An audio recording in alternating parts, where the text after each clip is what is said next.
Hey guys, and welcome to the second episode of Command Help, where you guys send me your command block problems, and I send you back a video showing you how to solve them. In this video, we're going to be helping out Zombie Zohan. He sent me a request asking for a way to have some sort of redstone clock that runs using only command blocks. Now, he sent me a video showing me exactly what he's working with, and this is extremely helpful. So if you guys are thinking about sending me a request, go ahead and give me all the information you can so I know exactly what you're asking me, and I can show you exactly how to fix it. So let's go ahead and check out the solution that I've come up with for Zombie Zohan. Okay guys, so here is the wave animation that I came up with for Zombie Zohan. Zombie Zohan, in your video that you sent me, I saw that you had some sort of dispenser system that you were using to activate the animation. Now I want to show you, you can do this clearly with just command blocks. You don't have to worry about having redstone signals running under sand or however you would get them hooked up to the actual dispensers that would make the animation happen. You can do it all with a Setblock command. So let's check out the command blocks that make this possible, which are these three columns right here. The first column is a scoreboard clock. This is how we have the timer running for the animation. The next two columns are the Setblock commands. One column for setting a water block, which makes the wave flow out, and then another column for setting an air block in the exact same location, which removes that water block and causes the water to recede back into the ocean. So let's go ahead and check out what's inside of these command blocks so you can learn how you can do this on your map. So as I just said a minute ago, this first column is a way to have a clock in Minecraft that runs using Scoreboard. If you look on the right side of my screen, you can see that I actually have that clock displayed to make this a little bit easier to grasp as a concept. So I have a clock called wave time that runs for 10 seconds and then it resets back to 0. Now, in the next set of columns, this is where the animation takes place, but what you need to understand is that in order for these columns to run, you have to have this first column that is counting everything. Now, I don't know how much you know about Scoreboard, but I have to assume that you know something about it since this is going to be a really long video if I had to explain everything about Scoreboard and then explain how to do the animation. So you have to forgive me if you don't know a lot about Scoreboard, and if you need some help with Scoreboard, you can check out a video that I'll soon be posting on how to use the Scoreboard command in my command series on the basics of Minecraft commands. So let's go ahead and check out these blocks assuming that you have some sort of knowledge with Scoreboard. So what I'm doing here is I'm running this command every single game tick. Now, I've mentioned game ticks in other videos, but let me briefly explain them here. Pretty much, game ticks are the way that Minecraft keeps track of time. Now, the problem that arises for us is that game ticks are not equivalent to the way that we count time with seconds. So we're going to have to do a little bit of conversion if we want to be very specific with how quickly our clocks run. Or if you want to do the math, you can calculate it and just use game ticks. So I mean, it's up to you, but what I've done in this video is actually converted the game ticks into seconds. So that way I can figure out exactly how many seconds I want to run without doing any sort of conversion. So here's how it works. Once every game tick, which is a 20th of a second, this command block adds 1 to the player game ticks for the objective game ticks. Now, game ticks is a fake player that I've made to match my objective, so that way I can keep my mind straight about what these two things are. But you can have different names if you want, but I think it really helps to name the fake player the same as the objective that you're working with.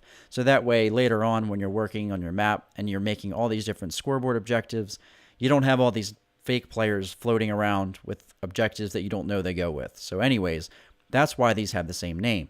So after this runs, once every 20th of a second, we test whether or not the clock has reached 20 game ticks, which is equivalent to 1 second of our time. If the fake player game ticks has an objective of game ticks equal to 20, which means 1 second of our time has passed, then we reset the timer by setting game ticks to 0, and then this is where the conversion happens by adding 1 to another fake player named wave time with another objective called wave time. Now this is the actual clock that we're using to activate our wave animation. And this is because we want our clock to be recorded in seconds. So if you look over on the right side of the screen, you see that clock is actually working with our time and not with game ticks. This is what we want. So let's move on to the next block, which tests whether or not our clock has counted to 10. So I'm testing for the number 11 because I want that 10th second to actually happen. If you test for 10, what's going to happen is as soon as the game tick reaches the number 10, it's going to reset. And so all of the command blocks that are looking for that number aren't going to activate very cleanly because it's going to be way too fast. So if you make it one number higher, what happens is it reaches 10, and then as soon as it hits 11, it resets back to 0. So if you watch that clock on the right, you'll see it hits 10, and then it resets to 0 in a way that we can, keep track of, instead of it happening, counting up to 9 and instantly turning as soon as it hits 10 back to 0, because it would look like it only counts to 9 to us. Anyways, you click on the next block, and you'll see that once I hit that 11, I reset the clock by setting wave time back to 0. All right, so I know this is a little bit hard to grasp if you're watching it, so what you're going to have to do is watch this video and pause it as I get to each of the command blocks to kind of go back over what I'm talking about here. So after you've done that, and you understand how the clock works, this is where you can get the animation happening. If you look at this column, you can see that I'm testing whether or not our clock has reached to 10 seconds, and once it has, I want these blocks to place the water for our animation. Now I have one set of coordinates here for the left side and another set of coordinates for the right side, and both are placing the water blocks for our animation. Now this works exactly the same way, only it's testing for when the clock reaches 0. And this is what makes that back and forth motion happen when you place the water and then you remove it with the air, and then you place the water and remove it with the air, and so on and so forth.